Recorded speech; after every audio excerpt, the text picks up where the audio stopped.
Close काफ़ी अच्छी है मार्केट की, अगर आप चाहें तो कैरी कर सकते हैं। बस एक चीज़ मैं कहूँगा, एक ये व्यू हमने कल भी लिया था कि मार्केट में एक मैक्रो तेज़ी नॉर्मली 3 दिन की होती है।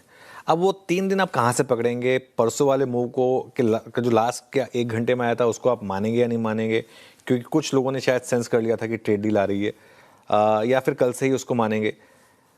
एक तरीका ये हो सकता है कि आप अपनी पोजीशंस को हेज करके जाएं, और अब तो एक हेज का इजी तरीका आपके पास ये है कि अगर आप लॉन्ग पोजीशन कैरी कर रहे हैं तो थोड़ी सी कल की सेंसेक्स की चाहे तो एट द मनी कॉल बेच दीजिए। अगर मार्केट में अच्छा गैप अप हुआ तो ठीक है, उस कॉल में थोड़ा लॉस होगा लेकिन उससे कहीं ज़्यादा पैसा आपका पोजीशन बनेगा। अगर मार्केट फ्लैट भी खुला है, हल्का सा नेगेटिव खुला, तो वो कॉल जीरो हो जाएगी, तो उससे आपको थोड़ा सा हेज कवर हो जाएगा। पुट के थ्रू अगर आप हेज करना चाहते हैं, पुट बाय करके, ऑब्वियसली कॉस्ट उसमें कम होती है, लेकिन उसमें दिक्कत ही रहती है क्योंकि कई बार क्या होता है कि आप लेते कुछ हैं और निफ्टी पुट से हेज करते हैं और उल्टा हो जाता है, तो इसके लिए। लेकिन इंडिविजुअल स्टॉक्स में मुझे लग रहा है अब अच्छे मौके मिल रहे हैं। और अब मेरा ये मानना है कि नॉर्मली क्या होता है, एक बड़ी रैली पहले 2-3 दिन इंडेक्स में आती है, उसके बाद वो धीरे धीरे स्प्रेड होनी शुरू होती है। आज का आप मिड कैप मार्केट देखिए, आज मिड कैप इंडेक्स ने क्या शानदार आउट परफॉर्म किया है, और मिड कैप इंडेक्स पहली टिक से ही आज लगातार आउट परफॉर्म कर रहा है।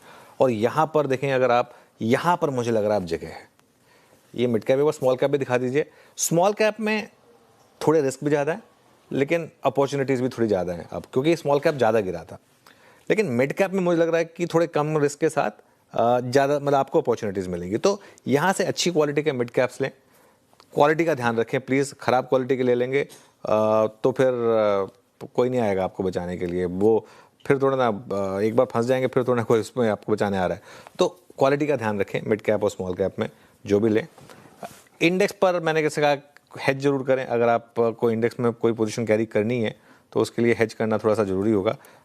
ये व्यू रहेगा। आईटी से मुझे लग रहा है कि अभी भी थोड़ा सा दूर रहें, हालांकि टेम्पटेशन होगी। आज थोड़ी सी रिकवरी आई है एक दो आईटी स्टॉक्स में एक्चुअली इंटरडे लो से, इवन इंडेक्स में भी इंटरडे लो से थोड़ी रिकवरी है, लेकिन उससे थोड़ा सा दूर रहें।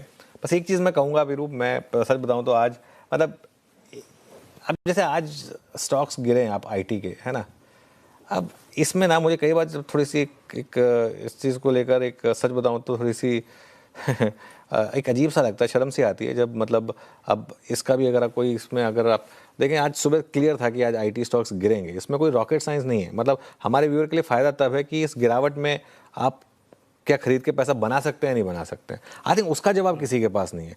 आज आईटी गिरेगा सबको पता था, हमने भी सुबह बात की थी कि आईटी गिरेगा आज, इसमें क्या रॉकेट साइंस है।